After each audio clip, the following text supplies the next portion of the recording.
Hello everyone, फिर से आप लोगों के सामने ये क्राइम का घटना को लेकर आ गया हूँ। आज जिस क्राइम का घटना को सुनाने जा रहा हूँ, ऐसे दिलेरी आपने नहीं देखा होगा, क्योंकि एक व्यक्ति दो मर्डर करता है।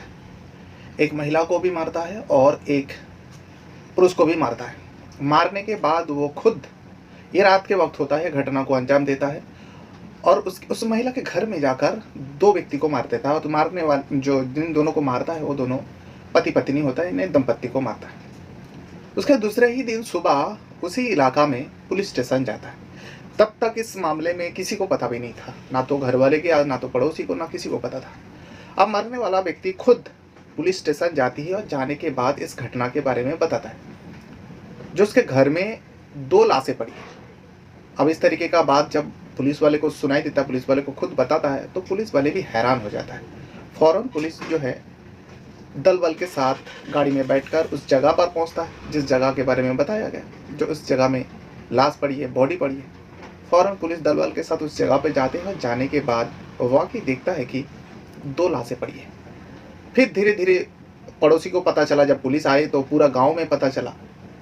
तब जाकर एक सनसनी सी फैल गई, जो एक ही घर में दंपत्ति को मार दिया गया।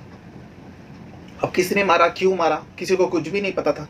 ना तो कुछ हुआ था, ना अनबन किसी से था। फिर अचानक इन दोनों को मौत के घाट किसने उतारा और बड़ी ही दर्दनाक मौत दिया गया था। क्योंकि पोस्टमार्टम से पता चला था व्यक्ति जो उस घर में जो व्यक्ति रहा करते थे, उस व्यक्ति का सीने का हड्डी भी टूटी हुई थी और महिला को जो है महिला की मौत दम घुटने की वजह से मौत हुई थी। यानी उसका दम, यानी सांसें रोकी गई थी, गला घोट दिया गया था, जिस वजह से महिला की मौत हुई। ये तो उन दोनों की मौत के किस हिसाब से हुआ पता चला। लेकिन अब जानना था आखिर ये दंपति को क्यों मारा, आखिर किसके साथ दुश्मनी थी, यही सब जानना था। जानकारी जुटाने लगे। सबको जब पता चला तो सारे लोगों से पूछताछ हुई, पड़ोसी से पूछताछ हुई, गांव वाले से पूछताछ हुई, रिश्तेदारों से पूछताछ किया पुलिस ने। जो कोई तो होगा जो थोड़ा बहुत लेट मिल जावे तो उस दिशा में हम पता करें, लेकिन किसी को कुछ नहीं पता। तभी जो है पुलिस जांच करते रहा, खबरें को लगाया गया, यानी जितने भी मुखबिर है उस इलाका में सारे लोगों को एक्टिव किया। फिर पुलिस इस मामले में सोचते सोचते अचानक पुलिस के जहन में आता है, जब ये दंपत्ति घर पर मरा पड़ा हुआ था, किसी को कुछ नहीं पता था, क्योंकि रात के वक्त 3 दिसंबर की बात है, रात के वक्त इस काम को अंजाम दिया गया था। तो फिर जो व्यक्ति खबर देने गया था, उसके बाद वो व्यक्ति को भी नजर नहीं आ रहा और उस व्यक्ति को कैसे पता चला। पुलिस का सर चकराया। पुलिस ने अब उस व्यक्ति को ढूंढने लगा। तब पता चलता है वो व्यक्ति तो फरार है, उसी दिन से फरार है जिस दिन से ये दंपत्ति का मौत हुआ है। अब पुलिस को सारे मंजर थोड़ा बहुत समझ में आने लगा। पुलिस को लगने लगा हो सकता है उसी व्यक्ति ने इन दोनों को मारकर खुद जानकारी देकर और फरार हो गया, छुप गया। अब पुलिस के हाथ में कुछ नहीं लगा था। तभी पुलिस जो है सोचता है जो उसी व्यक्ति को पकड़ा जाए तो सच्चाई सामने आ सकता है। तभी उस व्यक्ति को ढूंढा जा रहा था, लेकिन व्यक्ति को अभी तक इतना दिन हो गया, 3 दिसंबर से लेकर आज 13 तारीख चल रहा है, 13 दिसंबर हो गया, लेकिन उस व्यक्ति को नहीं पकड़ा। लेकिन पूरा सच्चाई पुलिस खुलासा कर देती है और किस वजह से मारा गया वो भी बता देती है। आखिर फिर पुलिस को कैसे पता चला, तो आज मैं इसी घटना को सुना रहा हूँ और बाकी डिटेल अभी आपको सुनाने जा रहा हूँ। दरअसल घटना है छत्तीसगढ़ का। छत्तीसगढ़ का एक जगह लगता है करबाहा, वो एक जिला लगता है करबा। करबा जिला के अंदर ही एक पुलिस स्टेशन लगता है, सरबामंगला पुलिस स्टेशन। ये सरबामंगल पुलिस स्टेशन में एक जगह और लगता है, एक चौकी है जिसका नाम है भिखारी डेरा।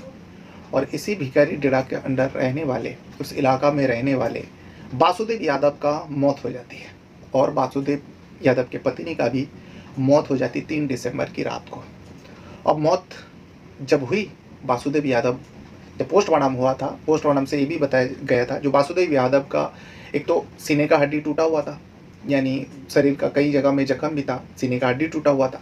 लेकिन वासुदेव यादव बहुत ज़्यादा नशे में था, यानी जिस टाइम उसे मारा गया, उनका मौत हुआ, तब वो बहुत ज़्यादा नशे में था। ये सारे पोस्टमार्टम से वासुदेव यादव के बारे में पता चला था और डॉक्टरों ने बताया, पोस्टमार्टम रिपोर्ट में था। लेकिन वासुदेव यादव का जो पत्नी है, उनका गला घोटने की वजह से मौत हुआ था, यानी उनकी सांसें रोकी गई थी, जिस वजह से उस महिला की मौत हुई थी। अब एक ही घर में दंपत्ति, डबल मर्डर, लेकिन किसी को कुछ खबर नहीं, और ना तो पड़ोसी को खबर, ना रिश्तेदारों को खबर, ना तो गांव वाले को खबर। अब पुलिस जांच करता रहा, क्योंकि इस बारे में एक व्यक्ति ने बताया था और उस व्यक्ति का नाम है कमल सदनामी जो है इस बारे में पुलिस को जानकारी दिया था। खुद कमल सदनामी पुलिस स्टेशन जाती है, वही भिखारी डेरा पुलिस चौकी में जाते हैं और जाने के बाद इन दोनों दंपति के बारे में बताता है। पुलिस भी फौरन एक्टिव होता है और दल बल के साथ घर पहुंचता है। आने के बाद देखता है वाकई फिर सारे लोगों को पता चला। लेकिन मौत की वजह जानने के लिए तो कुछ तो सबूत मिल ही चाहिए, लेकिन सबूत ऐसा कुछ नहीं था और ना ही कोई गवाह देने वाला था जो हाँ ये गवाह है, ये नहीं। तो सबूत तो कुछ नहीं मिला था पुलिस को, लेकिन गवाह भी कुछ नहीं मिला था। गवाह भी कोई सामने नहीं आया था, जो इस वजह से शायद इन दोनों को मारा गया। लेकिन इन दोनों का झगड़ा भी नहीं था, विवाद भी नहीं था किसी के साथ। तभी पुलिस को ख्याल आया जो खबर दिया था उसी को पता होगा, शायद थोड़ा बहुत तो जानकारी होती ही सकता है, क्योंकि जो मरने वाला वासुदेव यादव है उसी का दोस्त था जो खबर दिया था, कमल सदनामी। कमल सदनामी भी गायब था।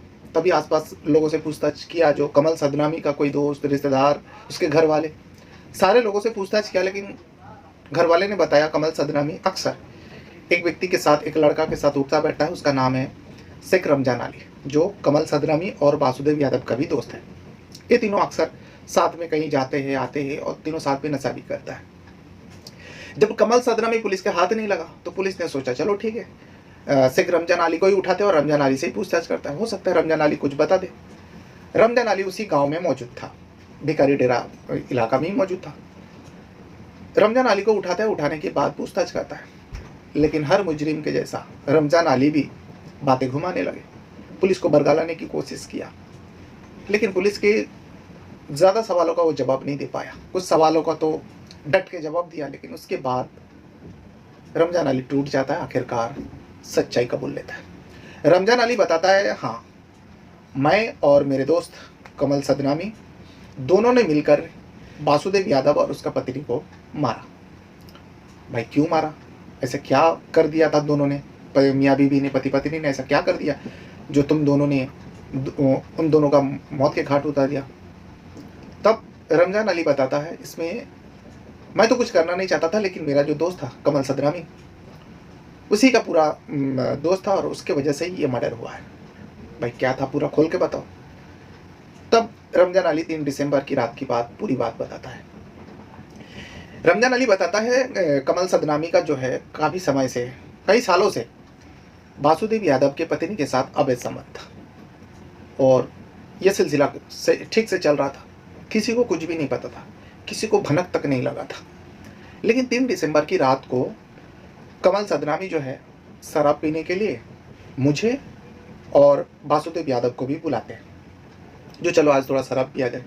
3 दिसंबर की रात को तीनों मिलकर, जो वासुदेव यादव है उसके घर से थोड़ी दूर में तीनों जाकर शराब पी रहा था, रात के वक्त था। और जब वासुदेव यादव सब बहुत ज़्यादा शराब पी लिया, वो फुल नशे में हो गया। अब कमल सदनामी को लगा ये तो वासुदेव यादव फुल नशे में है, तो इसी मौके का फ़ायदा उठाकर कमल सदनामी जो है वासुदेव यादव और रमजान अली को कहता है, जो तुम लोग थोड़ा टाइम बैठो, मैं अभी आ रहा हूँ। ये कहकर वो चले जाते हैं। लेकिन काफ़ी समय हो जाता है, कमल सदनामी नहीं आ रहा था वापस। इतने में मैं भी सोचता हूँ, मैं वहीं बैठा रहता, दोनों मिलकर बातें कर रहा था, मैं और वासुदेव यादव। तब वासुदेव यादव कहता, अरे यार कमल सदनामी कहाँ रह गया, अब इतना देर हो गया, जा भाई तू भी अपने घर जा, मैं भी अपने घर जाता हूँ। वासुदेव यादव अपने घर चले जाते। फिर मैं भी जाने का सोच ही रहा था, लेकिन मुझे भी घर उसी वासुदेव यादव के घर के बगल से ही जाना था, रास्ते से गुजरना था। मैं भी वहीं से जा रहा था। तभी देखा कि वासुदेव यादव के घर से आवाज़ें आ रही है। जैसी आवाज़ें आया तो मेरा दोस्त था, हम तीनों मिलकर अभी थोड़ी देर टाइम पहले शराब पिया, इसीलिए मैंने सोचा कि क्या हो गया, जरा झांक के देखो। तो देखा कि वासुदेव यादव जो है कमरे के अंदर था और कमल सदनामी भी था और साथ में वासुदेव यादव का पत्नी भी थी उसी कमरे में, क्योंकि वासुदेव यादव का घर था। तीनों में कुछ अनबन हो रहा है। तभी जो है कमल सदनामी जो है वासुदेव यादव को मारने की कोशिश कर रहा था, क्योंकि वो फुल नशे में था। मैं चला जाता हूँ और मैं जाने के बाद मुझे बताता है, देख वासुदेव यादव नशे की हालत में ही बताता है, देख जिसे हम दोस्त मानते थे पीठ पीछे कैसे छोरा फूक रहे मेरी ही पत्नी के साथ, क्योंकि वासुदेव यादव ने खुद अपनी आंखों से अपनी पत्नी को और कमल सदनामी को संबंध बनाते हुए देख लिया था। जब काफ़ी देर हो रहा था वो नहीं आया कमल सदनामी, वासुदेव यादव अपना घर आता है, आके दरवाज़ा खटखटाता है, लेकिन दरवाज़ा खोलता नहीं। तभी वो खिड़की से झाँक कर देखता है, खिड़की से झाँक कर देखता है कि कमल सदनामी और वासुदेव यादव की पत्नी दोनों संबंध बना रहे होते। इसे देखकर तो वासुदेव यादव का होश उड़ जाता। और वो अंदर जाते हैं। जाने के बाद जो कमल सदनामी है उसको मारने लगते हैं। कमल सदनामी जो है वासुदेव यादव को काबू पा लेता आसानी से। काबू इस वजह से पा लेता क्योंकि वासुदेव यादव फुल नशे में था, और बहुत ज़्यादा नशे में होने की वजह से वासुदेव यादव की ताकत है पूरा ख़त्म हो चुका था। भले ही मर्द था लेकिन इतना ज़्यादा नशा कर लिया था कि उसकी ताकत कम हो गया था, और उसके वजह से कमल सदनामी वासुदेव को आसानी से काबू में कर लेता और इतने में रमजान अली भी आ जाता और दोनों मिलकर, कमल सदनामी कहता है रमजान मेरा साथ दे भाई, रमजान भी, दोनों मिलकर यानी रमजान और कमल सदनामी मिलकर वासुदेव यादव का उसके पत्नी की आंखों के सामने मौत के घाट उतार देता है। अब जब मौत के घाट उतार देता है तब जो है वासुदेव यादव की पत्नी डर जाती है। अब इसी डर की वजह से वो चिल्लाने लगे।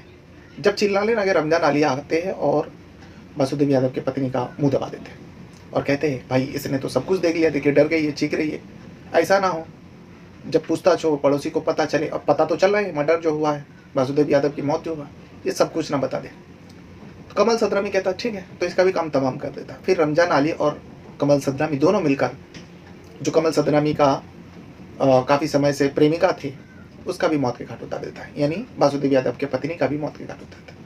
अब दोनों को मौत के घाट उतार देने के बाद दोनों को उसी घर में छोड़ के चले जाते हैं क्योंकि उन लोगों का खुद का घर था। कमल सदनामी भी चले जाते हैं, शेख रमजान अली भी अपने घर चले जाते हैं। और कमल सदनामी इस बारे में पुलिस को जाकर सुबह 3 दिसंबर की, क्योंकि मर्डर जो 2 दिसंबर रात और 3 दिसंबर के मध्य रात के दरमियान हुआ था, उसके बाद कमल सदनामी जो है खुद पुलिस स्टेशन जाते हुए भिखारी डेरा चौकी में जाते हैं और जाने के बाद डबल मर्डर के बारे में बताता है। पुलिस तो सुन के हैरान हो गया। पुलिस भी सोचता है चलो जो भी खबर मिला जाके देखते हैं। आने के बाद पुलिस का होश उड़ जाता है। पूरा सच्चाई रमजान अली बयान करने के बाद, रमजान अली को तो क्योंकि वो खुद मर्डर में शामिल था और उसको तो हिरासत में ले ही लिया था। उसके बाद अब कमल सदनामी को ढूंढा जा रहा है, उसका पता लगवाने की कोशिश कर रहे हैं, लेकिन इतना दिन बीत जाने के बाद भी कमल सदनामी को के बारे में ना तो पता लगा पाया और ना ही उसे ढूंढ पाया। कमल सदनामी अभी भी छुपा हुआ है, लेकिन पुलिस का छापामारी और खबरी को एक्टिव कर दिया गया। कमल सदनामी जो है कितना दिन तक छुप कर रह सकता है, एक ना एक दिन पुलिस के हाथ तो चढ़ेगा और उसे भी वही सज़ा मिलेगी जो शेख रमजान अली को मिलने वाली है, क्योंकि दोनों ने मिलकर एक नहीं डबल मर्डर किया है। और वो डबल मर्डर जो है पति पत्नी या एक दंपति की थी। ये घटना जो है छत्तीसगढ़ का कोरबा जिला का है और ये घटना 2 दिसंबर और 3 दिसंबर की रात के दरमियान दी गई थी। बहरहाल अपने साथ साथ अपना परिवार का भी बहुत ज़्यादा ख्याल रखिएगा। इस वीडियो को यहाँ तक देखने के लिए आपका बहुत बहुत धन्यवाद करता हूँ। वीडियो के बारे में कुछ कहना है, कुछ बताना है तो कमेंट बॉक्स में आप अपना राय ज़रूर दीजिएगा। और जिस भी वीडियो आप हमारे चैनल पर देखते हो उस वीडियो को एक लाइक ज़रूर कर दिया करो, और कहाँ से देख रहे हो इसके बारे में भी आप अगर लिखेंगे तो मुझे बहुत खुशी होगी। Thank you very much.